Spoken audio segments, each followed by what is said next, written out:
All right. What's up, everybody? Welcome to another RD Buzz podcast where we go over all things real estate, recreation, restaurants in the Raleigh and Durham area. Hope y'all have had a great week so far. We've got kind of a wide range of topics tonight. We're going to kick it off with the reassessment going on in Durham County and Orange County, by the way. Talk a little bit about the reason for that, kind of how the tax structure works in North Carolina, especially for those of you who aren't familiar with that or maybe coming from a different state where it works a little different. Then we got some local news to talk about as well. But before we get into that, make sure to drop in the comments where you are joining from. That helps us as we prepare topics on a weekly basis, so we can make sure to prepare those in a way that hopefully is the most beneficial to those of you who watch. So also, if you have questions, drop them below as well. I do look at these once they're posted, and anyone who has dropped a comment while this is going on live, I'll watch that back so I can, hopefully bring that question and then tie it into the next week's podcast. But anyway, with all that being said, we will dig in. So I'm going to share my screen. So this is the Durham County's website. I know reappraisals or reevaluations or reassessments, whatever you want to call them, are not the most enjoyable topic to talk about, but it is a really big deal, especially with the growth that we've seen over the last several years. So to kind of back up a little bit, in North Carolina, counties are required to do these reevaluations every 8 years. However, the counties do them every 4 years. So last year, 2024, Wake County did their reevaluation. And as you would expect, if you've paid attention to property values over the last 4 years, what the property value was worth in 2020 in Wake County. And Wake County, by the way, is the county where Raleigh, Cary, Apex, Wake Forest, those locations are. So as you would expect, the value of the property in 2020 was substantially different than the value of the property in 2024. And it's the same in Durham County. It's the same in Orange County. So Durham County is obviously where Durham is. Orange County, places like Hillsborough, Chapel Hill. But this year we're going through those reevaluations in Durham County and Orange County. And as you would expect, the property values in 2021 in those counties is drastically different than the property valuations in 2025. So we're seeing really steep increases in the property values. And the reason that's important, so I know there's some states out there that you are taxed, your property taxes are based on the sales price. So it's kind of this like evolving number as the home is sold. In our area, that's not the case. You're not taxed on the sales price. You're taxed on whatever this valuation number is that the county gives you every 4 years. So over the last several years, there's been a large difference. If you look at what homes are selling for based on what their tax value is, it's a pretty large difference. Now in Wake County, that gap closed substantially last year. And in this year, it's closing substantially in Durham and Orange County. So if you live in Durham and Orange County, you've probably already received that new valuation for your property. There was probably some sticker shock in that, especially if you don't follow the real estate market often. You're probably like, this is crazy, because literally your property most likely doubled in value based on what it was in the previous reassessment, which would have been in 2021 in these counties. Now that number, your tax rate, your current tax rate that's applied to that value for the property will change, and it'll change when the new budget is passed.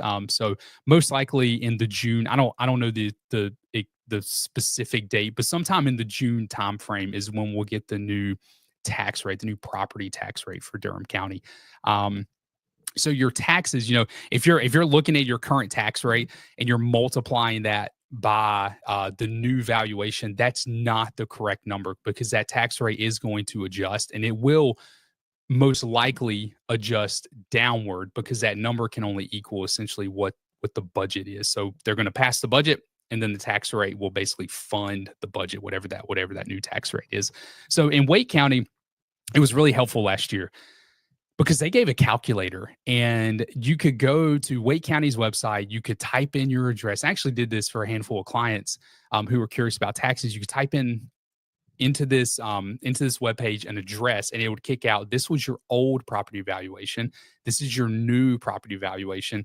This is your old tax rate. This is your estimated new tax rate. Now, the estimated new tax rate, I can't remember it off the top of my head, but it ended up being incorrect, right? Because by the time Wake County passed the budget, it crept up a little bit higher, but they at least tried to give out some clarity with where things are moving.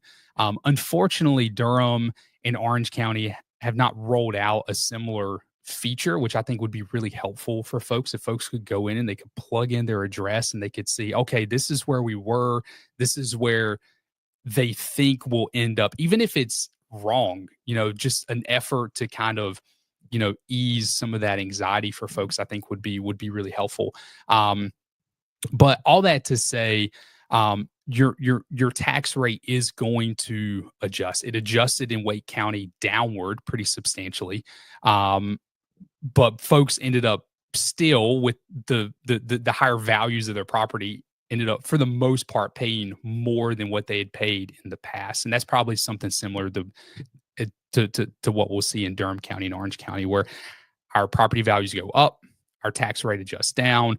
But in general, I think most folks will end up probably paying more than what they're currently paying in property taxes. So anyway, these reassessments are never exciting to deal with. Obviously, it's sticker shock for a lot of folks. You can't appeal them, and I don't know the success in appealing all of this, but I'll show y'all just so you have the resource. And I'm on Durham County's. I'm not on Orange County's page, but I'm sure Orange County has some resources on this as well. But if you go to, if you just Google like Durham County reassessment or something along those lines, reappraisal, reevaluation, again, whatever you want to call it, it comes up with this page. It's got a lot of different info on here. But if you want to appeal, if you look over here on your drop down on the left side, it says appealing your value. You can click on that, and then it's got all of the information needed in order to appeal the value. So if you get your tax reevaluation and you're like, this just doesn't seem right. This seems a lot higher than I think it should be. There is a process you can go through to appeal whatever that number is. So I would do it. If you don't think it's correct, appeal it. That is a right that you have. But I do wish at the end of the day, I wish Durham County, and I haven't really looked into Orange County, so maybe Orange County has this. I don't want to knock on them if they do have it, but I do wish they would follow what Wake County did last year with that webpage where you could plug in your address. I just think that just brings a lot of clarity to the situation when you can go to the county's official website, plug in your address, and see what your new estimated tax bill would look like. Estimated, and that's the key word. It would be estimated. I think that would be really, really helpful for folks. So Durham still got some time to roll that out. If the new budget doesn't come out until later this summer, they've got some time to roll out that feature to really help ease people's anxiety. And I think that would be a really good thing. But anyway, it's an important thing to cover because obviously it has a lot to do with real estate and taxes and how much it costs to own a home in our area. And for a lot of folks, that cost got more expensive. And so the good news is, I guess if there is good news in this, that it won't change again for another 4 years. That's good news. But I think the increase that we've seen in our area over the last 4 years, 4 years last year for Wake County, 4 years this year for Durham and Orange County, is probably the largest you'll see in your lifetime, honestly, with just the way that we have seen the real estate market increase in value over the last several years. I doubt we'll see this level of increase at any other point, anytime in the near future. So, All right, so that is enough about property taxes. So moving from basically, I guess, one type of tax to another type, toll roads. We'll talk a little bit about Capital Boulevard and a potential proposal to turn Capital Boulevard into a toll road. So if you don't know what Capital Boulevard is, it is a section of road that connects Wake Forest, which is northeast of Raleigh, and it connects it to Raleigh. So it's US 1, but we call it Capital Boulevard. It is without question the worst stretch of road in this area. If you've watched our videos before, you've heard us say that probably 100 times. But it's true. It truly is. It is without question the worst stretch of road. A lot of that has to do with the traffic on it. How many folks use that road, but it also has to do with there's a ton of stoplights. Like, it's just not intended to handle the amount of traffic in an efficient manner. And this proposal, which has been a proposal for a while, and it kind of got, I think, tabled, it seemed, last year. But the proposal has been to turn a section of Capital Boulevard basically from a point in Wake Forest all the way down to where it intersects to Interstate 540, which is the outer loop that goes around Raleigh, to turn that into a freeway. So you get rid of those stoplights, and you basically have on ramps, off ramps, and basically have traffic moving at a much quicker, much more efficient path. The issue has come about for funding. The funding is just not there to pull this off. And this is something we actually talked about this at some point last year, where there were some funding issues. But this part, I'm going to share the screen because this is almost too hard or too crazy to believe without seeing the numbers. So here's part of the funding issues. So 7 years ago, to do this, to turn this section of Capital Boulevard into a freeway, 7 years ago, it's not that long ago, $465 million is what it was projected to cost to do that. In 2023, the projected cost, same project, was $750 million to do that. Currently, this is crazy. Currently, the cost of doing this exact same project, just a handful of years after the last one, is now $1.3 billion to turn this section of Capital Boulevard into a freeway. That's crazy. I mean, literally. I mean, that's just unbelievable. That's 3 times what it was 7 years ago. It's double what it was 2 years ago. And this article by the Triangle Business Journal kind of breaks it down a little more. You know, what if we break it into sections and do each section at a different time? But at the end of the day, it's just a very, very expensive project to do. And that expense has increased so much over the last several years. I know, we talked about the expense of real estate over the last several years. But it's really, the increase in expenses is something we've seen really across the board, no matter what industry you're talking about. And so one of the potential solutions is to turn that section into a toll road. And I don't know how many folks watch this who are local to like North Raleigh or Wake Forest. I would love to know your opinions of it if you drop those below, if you do live in those areas. I do, though. I get it from that standpoint. If you don't have the funds to do it and it needs to be done, and we'll actually get to an article here in a bit. Actually, the very next article that shows why it's needed. But I just don't know. I mean, it just, to do a toll road concerns me from like a resale standpoint, for folks who live, especially in Wake Forest. That's a really big deal. And if you can live in other parts of our region and not have a toll road to access Raleigh, that hurts Wake Forest, because now in order to access Raleigh, your main artery to get there is a toll road. So that's going to limit, I think, demand for Wake Forest. Maybe I'm wrong, right? Like maybe it has no impact whatsoever on the real estate market up there. But my assumption would be it would impact that region. Because if folks can just live somewhere else that doesn't have a toll road and they need to access Raleigh, that's probably where they're going to prioritize. And we just don't have a toll road culture here. Maybe that's something that's going to change over the next several decades. Maybe we will develop, a toll road culture, so to speak. But really, the only toll road we have is the expressway, which is kind of that western and now southern portion of 540. It is substantially less crowded than the northern portion of 540. But there's just not a culture of tolls here. And so I think there will be a lot of local pushback on this if that is the route they decide to go.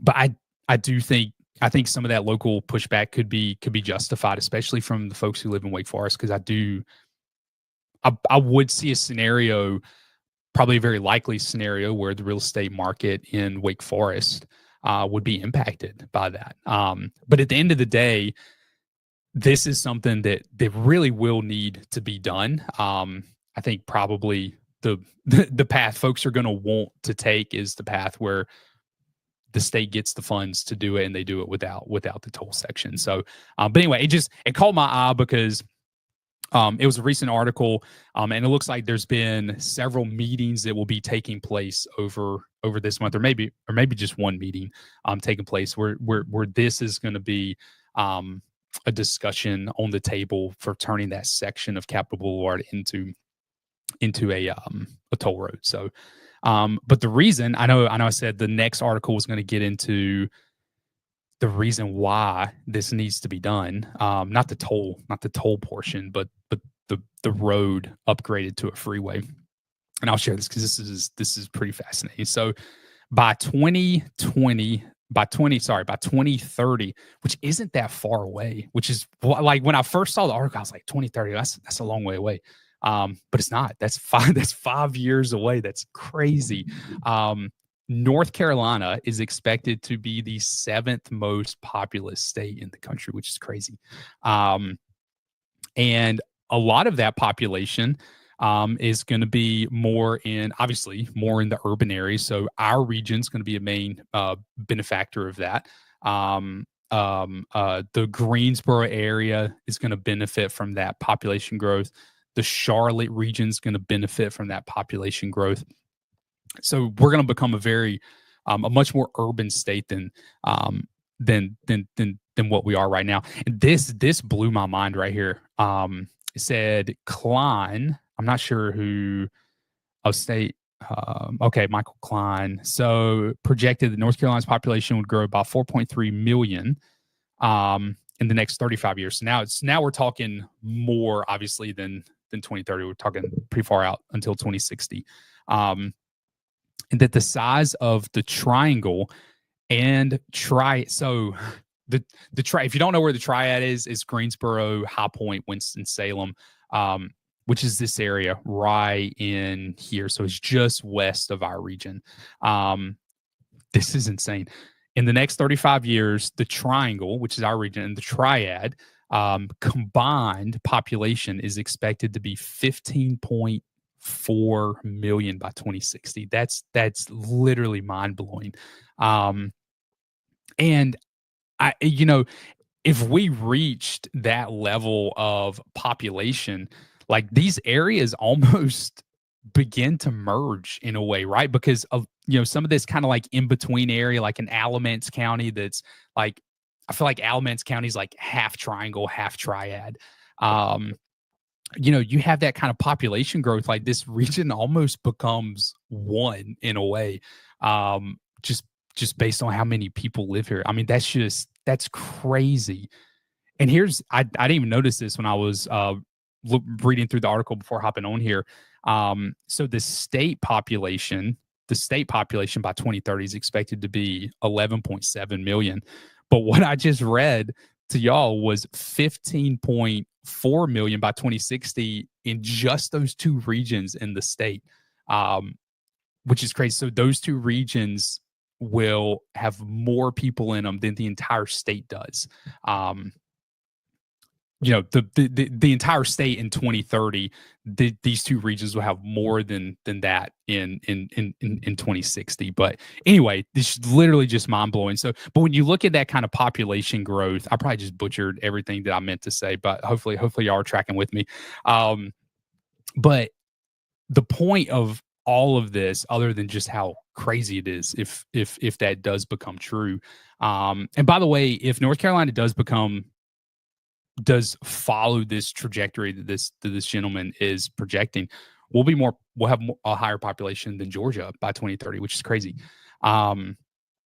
Anyway, back to the point that I was trying to say. So this kind of does tie into what I was talking about with that portion of Capital Boulevard and some of the urgency behind how do we get our infrastructure to a place that can handle the type of population growth that we're seeing and that we're expecting to have in the future. So I would love to know, obviously it doesn't have this on here, but I would love to know in 35 years if just these two regions of the state are equaling 15.4 million by 2060, what we're like, where we're projected to rank among other states in the country by 2060. I'd be really interested to know that, because I don't think this article lays that out. But anyway, I mean, it's just crazy. North Carolina is expected, Wake County's population is expected to grow another 10%. This says within that 2030 timeframe. Johnston County is projected to grow 13.4%. Lee and Harnett County, which are on these, southern sides, will no longer be classified as rural because of all the population growth. I mean, it's literally mind blowing. So, when you tie that back into the infrastructure portion of this, talking about Capital Boulevard, I do think some of these projects have a very high sense of urgency. Hopefully that doesn't mean a toll is the only option in pulling that off. Hopefully there's other ways of diverting state funds, maybe getting federal grants, whatever that looks like, that we can avoid kind of a toll road situation. If tolls were more common, it would be one thing, right? Like if you needed a toll in Cary, or you needed a toll in Apex, or you needed a toll to get from Durham to Raleigh or whatever. I mean, that is a really annoying world to think about when you're not used to paying tolls. But it's completely different when like one portion of your region needs a toll. Like that's where kind of that harm comes in from like a real estate factor, I think. But you also, I mean, you have the southern portion that has a toll too. So I might be over speaking on that. But anyway, with the population growth coming, the point is, there's got to be some major infrastructure projects to keep up with that. Because no one wants to live in an area where the infrastructure doesn't keep up with the population growth. That's a really miserable place to live. So, all right, moving on to some job growth. So Merck, who has a facility, sorry, my computer's been super slow today. Okay, there we go. Merck has a facility in North Durham, in the Trayburn region. So I know I've talked on here a couple times about Trayburn, which is a pretty neat neighborhood. It's a golf course community, but they also have a corporate park that's a part of the Trayburn area, and Merck has a location there, and they just expanded it to include a 225,000 square foot vaccine manufacturing facility. It's going to be a part of, I think, the already existing facility. So that's really cool. So have some manufacturing pieces here in Durham. I think this location, so this location already employs about 1,000 people. And it looks like they'll be hiring more in order to support that new manufacturing portion.